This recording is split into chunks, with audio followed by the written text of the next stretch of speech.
양심이 있으면 빈몸으로 나가. 10년 동안 먹여주고 재워줬더니 돈을 달라고? 감히 내 아들 앞길을 막아? 당장 안 꺼져? 지금도 비가 억수같이 쏟아지는 날이면 제 귓가에는 시어머니의 그 독한 목소리가 환청처럼 들려와 잠을 설치곤 합니다. 10년이라는 긴 세월을 머슴보다 더하게 헌신한 며느리를 폭우가 쏟아지는 밤거리로 내쫓으며 위자료는커녕 당장 빈몸으로 꺼지라고 소리치던 그 매몰찬 목소리 말입니다. 오늘 여러분께 들려드릴 이야기는 그날 밤 신발도 제대로 깨어 신지 못한 채 낡은 짐가방 하나만 들고 쫓겨나야 했던 저 김민서의 기막힌 인생사입니다. 남편의 처참한 배신과 시댁의 냉대 속에 내 인생의 모든 것이 끝났다고 생각했던 그 절망적인 순간. 하지만 저는 몰랐습니다. 제가 무심코 챙겨나온 그 낡은 가방 속에는 제 운명을 송두리째 바꿔놓을 작은 기적이 들어있었다는 사실을요. 가장 밑바닥 인생에서 시작해 저를 버린 사람들의 건물주가 되어 돌아오기까지 과연 제 가방 속에 무엇이 들어있었길래 이런 기적 같은 반전이 일어났는지 지금부터 저의 긴 이야기를 아주 천천히 그리고 솔직하게 풀어보려 합니다. 부디 제 이야기의 끝까지 함께 해주십시오. 그 전에 구독과 좋아요를 눌러주시면 이 긴 이야기를 풀어나가는데 큰 힘이 됩니다. 서울 변두리 낡은 건물 1층에는 언제나 구수한 사골 냄새가 피어오르는 곳. 30년 전통을 자랑한다는 최간의 곰탕은 점심시간이면 번호표를 뽑고 30분은 기다려야 먹을 수 있을 정도로 문전성시를 이루는 대박 맛집이었습니다. 동네 사람들은 그 집 며느리가 되었다는 저를 보며 남편이 외동아들이니 나중에 그 알짜배기 가게와 건물을 다 물려받겠다며 부러워했습니다. 민서댁은 전생에 나라를 구했네. 이제 고생 끝 행복 시작이네라며 덕담을 건네곤 했죠. 하지만 그들은 꿈에도 몰랐습니다. 그 화려한 명성과 구수한 곰탕 냄새 뒤 주방 가장 깊고 어두운 곳에서 제 손과 마음이 얼마나 흉측하게 썩어 문드러져 가고 있었는지를요. 사람들의 부러움 섞인 시선은 오히려 저에게 도망칠 수 없는 족쇄와도 같았습니다. 제가 이 집에 시집 오던 날을 기억합니다. 고아로 자라 늘 가족의 정이 그리웠던 저에게 남편은 제 손을 꼭 잡고 약속했었습니다. 민서야, 외롭게 자란 거 내가 다 알아. 이제 우리 집이 내 따뜻한 울타리가 되어줄게. 너 손에 물 한 방울 안 묻히고 공주처럼 살게 해줄게. 그 달콤한 말이 제 인생을 지옥으로 끌고 가는 초대장이 될 줄은 몰랐습니다. 그 약속이 새빨간 거짓말이었다는 걸 깨닫는 데는 신혼여행에서 돌아온 지 채 24시간도 걸리지 않았으니까요. 신혼여행에서 돌아온 바로 다음 날 새벽 3시 30분. 단잠에 빠져있던 저를 시어머니는 방문이 부서져라 두드리며 깨웠습니다. 해가 중천인데 며느리가 돼서 언제까지 처자빠져 잘 거냐는 고함과 함께 끌려나간 주방. 그곳에는 도살장에서 막 도착해 비릿한 피냄새가 진동하는 소의 뼈와 고기가 산더미처럼 쌓여 있었습니다. 어머니, 이걸 지금 다. 제가 놀라서 묻자 시어머니는 그럼 내가 하지 내가 하냐? 곰탕집 며느리가 됐으면 밥값은 해야지. 찬물 틀어서 빡빡 씻어라. 가습이 아까우니까 온수 쓸 생각 말고. 라며 호통을 치셨습니다. 그날부터 제 하루는 남들보다 이른 새벽 3시에 시작되었습니다. 한겨울 영하 10도로 떨어지는 날씨에도 시어머니는 온수 사용을 철저히 금지했습니다. 찬물에 씻어야 고기의 육질이 탱탱하게 산다는 게 이유였지만 사실은 그저 가습이 몇 푼이 아까워서였습니다.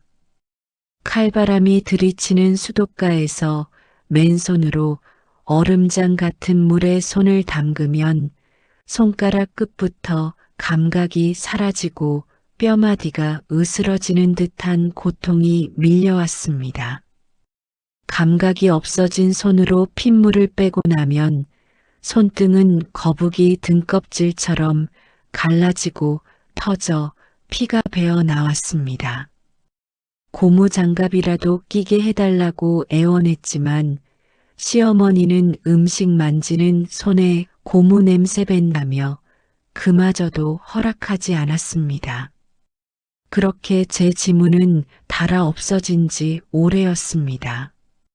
여름은 또 어땠을까요?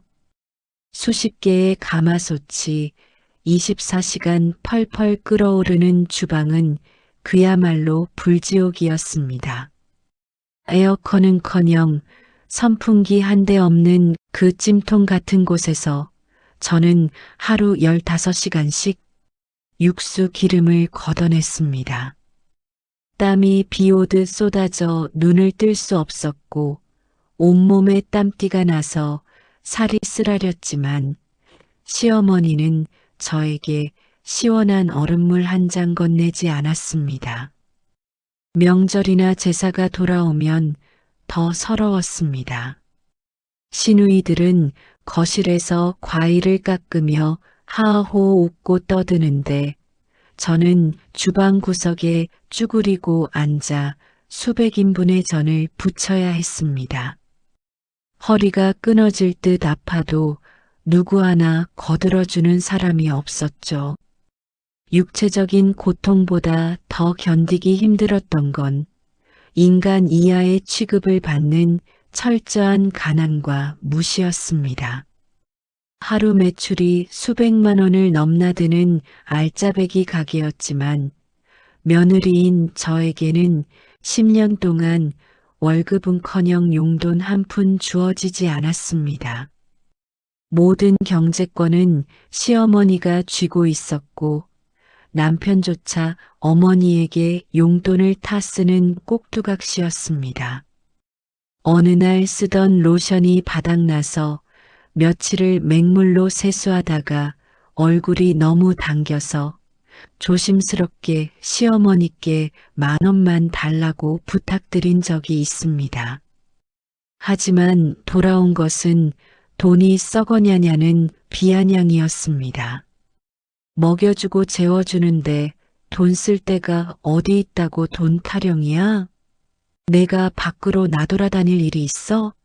친구를 만나? 주방 구석에 처박혀 있는 애가 화장품은 무슨? 손님들이 화장실에 두고 간 샘플이나 써라.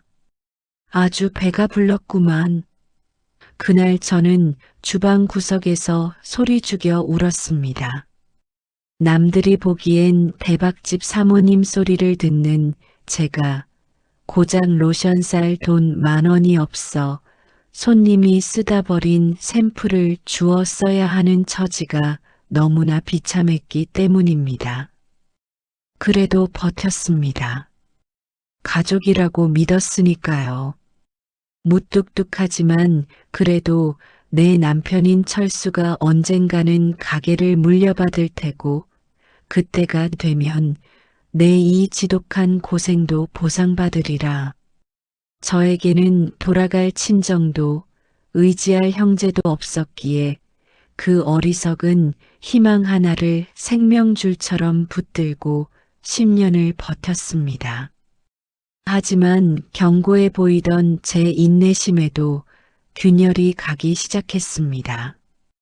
그 균열은 아주 사소한 곳에서 시작되어 댐이 무너지듯 제 인생을 덮쳤습니다. 가게에 미영이라는 새로운 아르바이트생이 들어오면서부터였습니다. 저보다 10살이나 어리고 곰탕집엔 어울리지 않게 짧은 치마에 진한 화장을 하고 다니던 여자. 언니, 안녕하세요. 잘 부탁드려요. 처음엔 싹싹하게 웃는 그녀가 예뻐 보였습니다. 저 대신 홀서빙을 맡아주니 일손이 덜어져서 고맙다고만 생각했죠. 하지만 여자의 직감이라는 건 생각보다 훨씬 잔인하고 정확하더군요. 어느 날부터인가 남편의 행동이 달라졌습니다. 툭하면 거래처 사람을 만난다. 새로운 고기 납품 업체를 알아본다며 밤늦게 들어오거나 외박을 일삼기 시작했습니다. 결정적인 의심은 빨래를 하던 날 찾아왔습니다. 남편의 와이셔츠를 집어들었을 때 옷깃에서 훅 끼쳐오는 낯선 냄새. 그건 곰탕 냄새도 땀 냄새도 아니었습니다. 머리가 어지랄 정도로 진하고 달콤한 싸구려 향수 냄새. 바로 알바생 미영이에게서 나던 그 향기였습니다. 게다가 셔츠 깃에는 희미하게 붉은 립스틱 자국까지 묻어 있었습니다. 손이 부들부들 떨렸습니다. 심장이 쿵쿵 뛰다 못해 터져버릴 것 같았습니다. 아닐 거야. 설마. 아니겠지. 내가 너무 예민한 걸 거야. 저는 애써 고개를 저으며 부정하려 했습니다. 남편이 바람을 피운다는 사실을 인정하는 순간 제가 10년 동안 피땀 흘려 지켜온 가정이 무너질 것 같았기 때문입니다. 하지만 진실은 잔인한 방식으로 제 눈앞에 나타났습니다. 손님들이 빠져나간 브레이크 타임, 잠시 쉴 곳이 없어 식자재 창고 구석 쌀포대 위에 쪼그리고 앉아 쪽잠을 청하려던 순간이었습니다. 얇은 합판 벽 너머로 소곤거리는 두 남녀의 목소리가 들려왔습니다. 미영이는 언제까지 저 곰탕 냄새나는 아줌마랑 살 거냐. 나도 사모님 소리 들으면서 카운터에 앉고 싶다며 투정을 부리고 있었고 제 남편이라는 사람은 조금만 참아라. 엄마가 아직은 일할 사람이 필요하다고 하잖아. 민서 제가 일 하나는 소처럼 미련하게 자라니까 단물 다 빠질 때까지만 부려먹다가 내치자. 내가 곧 정리할게. 라며 그녀를 달래고 있었습니다. 단물 다 빠질 때까지만 부려먹다 버리자.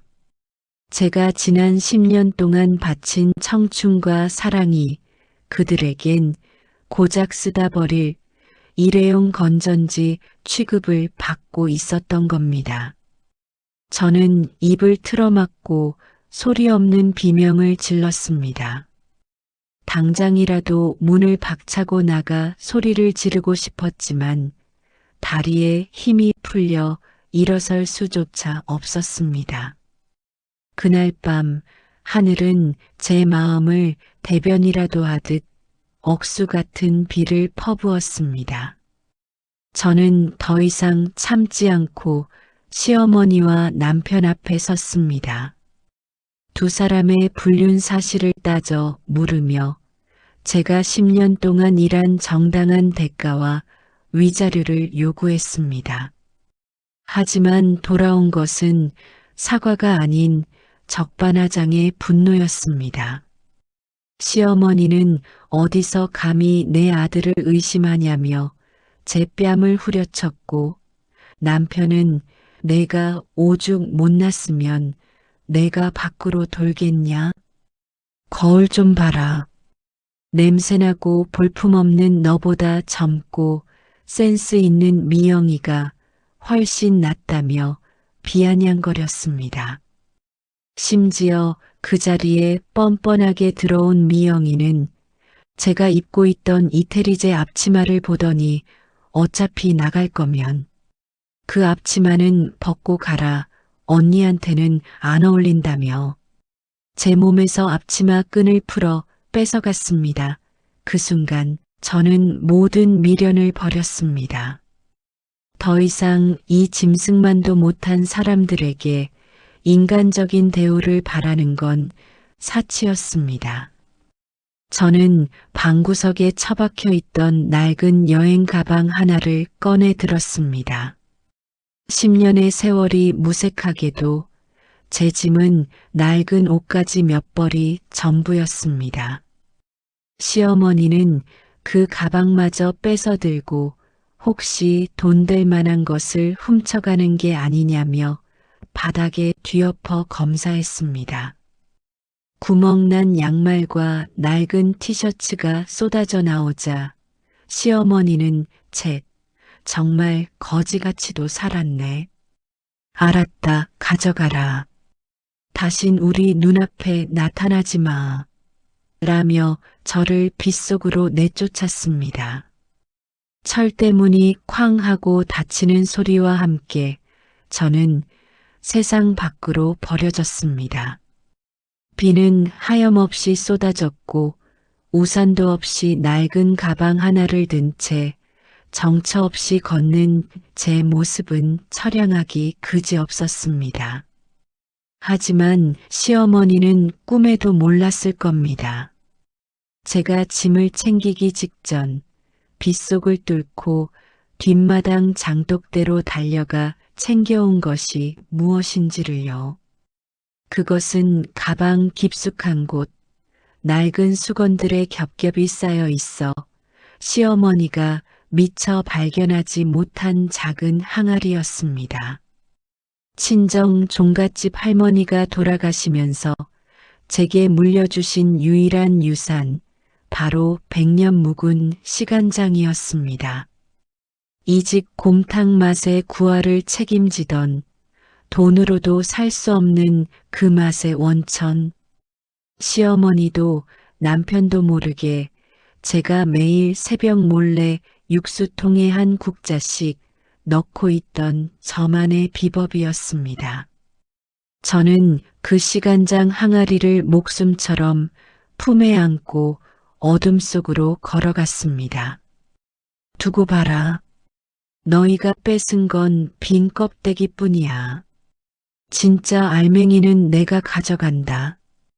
당장 갈 곳이 없었던 저는 24시간 찜질방을 전전하다가 수중에 남은 돈 5,000원을 쥐고 절망했습니다.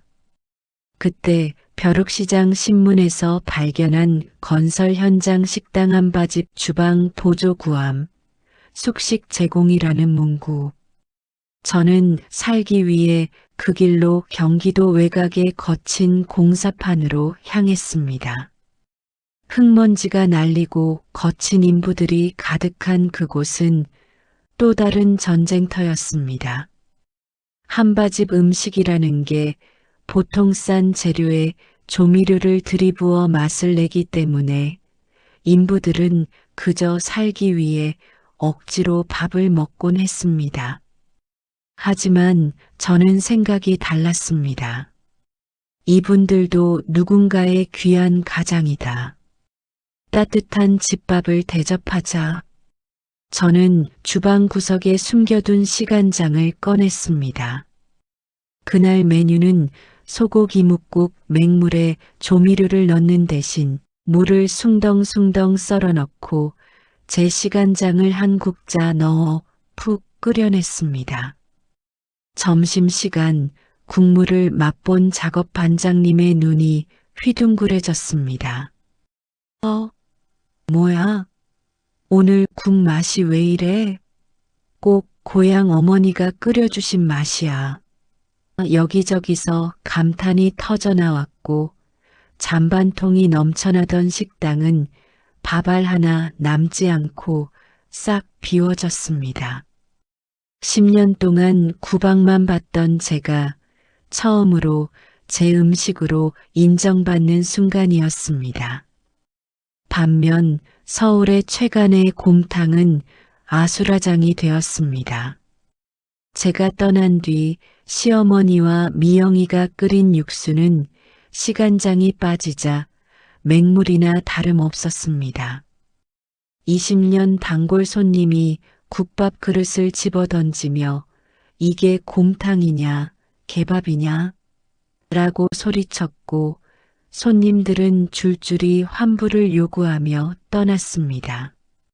당황한 시어머니가 뒤늦게 장독대로 달려갔지만 텅 빈 항아리를 보고 땅을 치며 통곡해도 이미 늦은 일이었습니다.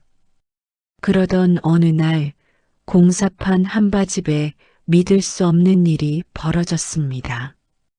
흙먼지를 뚫고 최고급 검은 세단 세대가 식당 앞에 멈춰 선 것입니다. 차에서 내린 사람은 대한민국 재계 서열 5위의 건설사 총수 강 회장님이었습니다. 평소 입맛이 까다로워 거식증까지 앓고 계신 회장님이 현장 시찰을 나왔다가 어디선가 기가 막힌 밥 냄새가 난다며 예정에 없던 식사를 하러 들어오신 겁니다. 주방은 공포에 질려 벌벌 떨었지만 저는 담담하게 제가 끓인 시래기 된장국과 갓 무친 겉절이를 내드렸습니다. 물론 제 시간장이 들어간 음식이었죠. 회장님은 찌푸린 얼굴로 국물을 한 숟가락 뜨셨습니다. 그리고 잠시 멈칫하시더니 눈을 감고 음미하셨습니다. 이 맛은 회장님은 채통도 잊은 채 국그릇을 양손으로 들고 벌컥벌컥 들이키셨습니다. 한 그릇을 깨끗이 비운 회장님의 눈가에는 어느새 물기가 맺혀 있었습니다.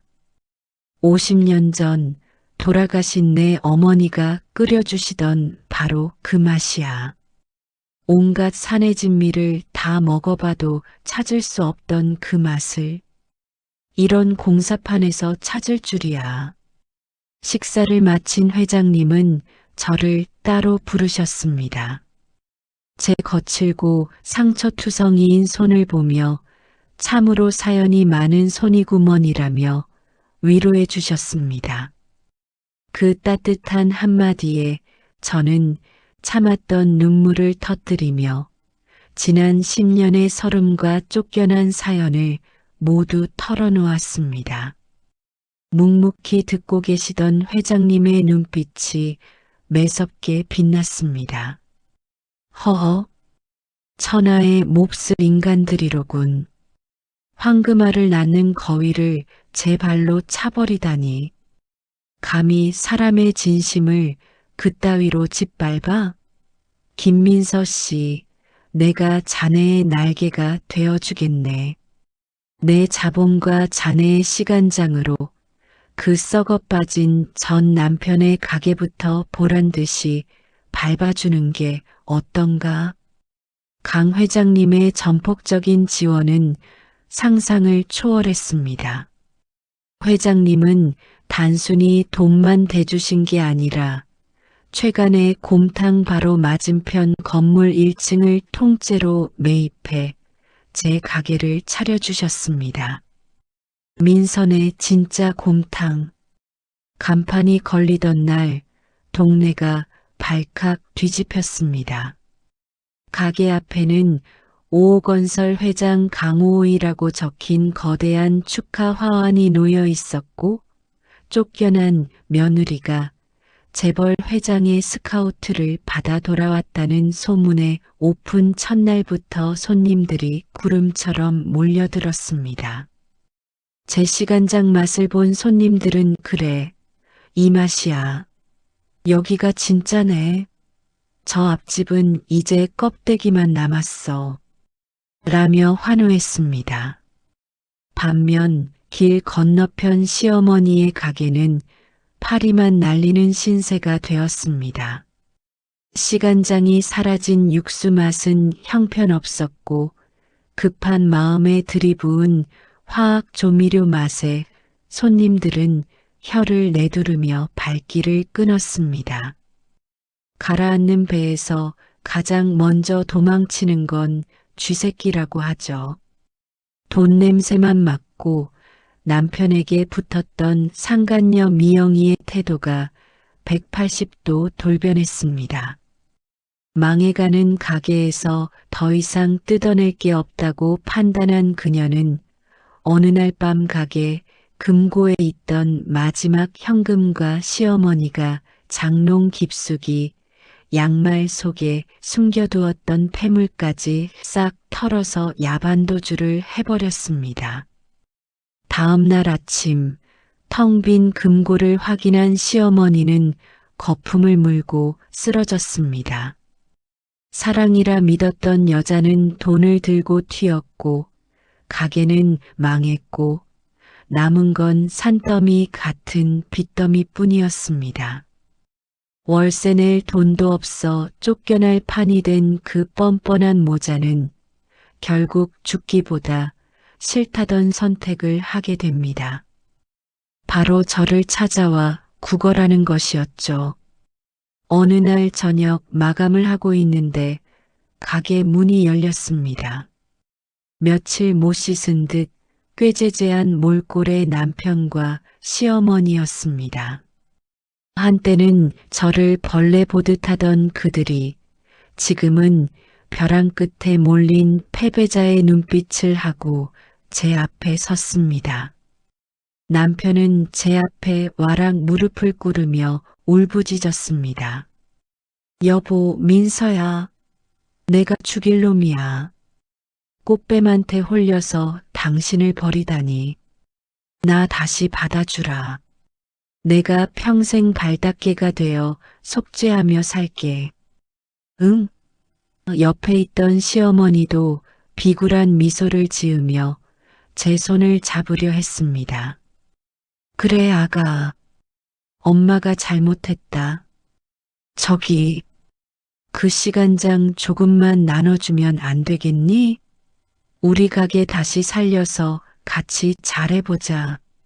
수익금 반 떼어줄게. 정말 기가 막혔습니다. 사과는커녕 끝까지 제 시간장을 탐내는 그 탐욕스러운 모습에 마지막 남은 티끌만 한 정조차 사라졌습니다.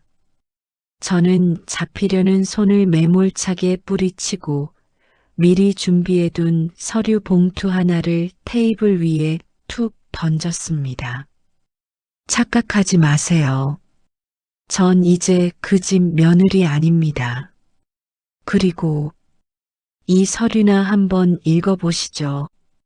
떨리는 손으로 서류를 열어본 남편의 눈이 튀어나올 듯 커졌습니다. 그것은 바로 그들이 장사하고 있는 건물의 부동산 등기부 등본이었습니다. 그리고 소유자 란에는 제 이름 김민서가 선명하게 박혀 있었습니다. 강 회장님의 도움으로 경매로 넘어가기 직전에 그 건물을 제가 인수한 것이었습니다. 제가 바로 그 건물의 새 주인입니다. 제 말에 시어머니는 비명을 지르며 그 자리에 주저앉았습니다. 자신이 쫓아낸 며느리가 자신의 건물주가 되어 돌아왔다는 사실을 받아들이기 힘들었을 겁니다. 저는 그들을 내려다보며 차갑게 선고했습니다. 건물주로서 통보합니다. 이번 달 말까지 가게 비우세요. 재계약은 없습니다. 밀린 월세와 관리비는 보증금에서 제할 테니 아마 남는 돈은 없을 겁니다. 빈몸으로 나가시면 되겠네요. 1년 전 비 오는 날 저를 맨발로 쫓아내셨던 것처럼요. 똑같이 당해보세요. 시어머니가 제 바짓가랑이를 잡고 살려달라고 갈 데가 없다며 울부짖었지만 저는 눈 하나 깜짝하지 않고 보안 요원들을 불렀습니다. 여기 영업 방해하는 분들 좀 내보내 주세요. 건장한 직원들에 의해 짐짝처럼 끌려나가는 그들의 등 뒤로 손님들의 비웃음 소리가 소나기처럼 쏟아졌습니다. 유리창 너머로 보이는 그들의 처참한 모습. 그것은 인과응보, 사필귀정이었습니다. 그 후로 들리는 소문에 의하면 그들은 빚쟁이들에게 쫓겨 지방 어디로 도망갔다고 합니다.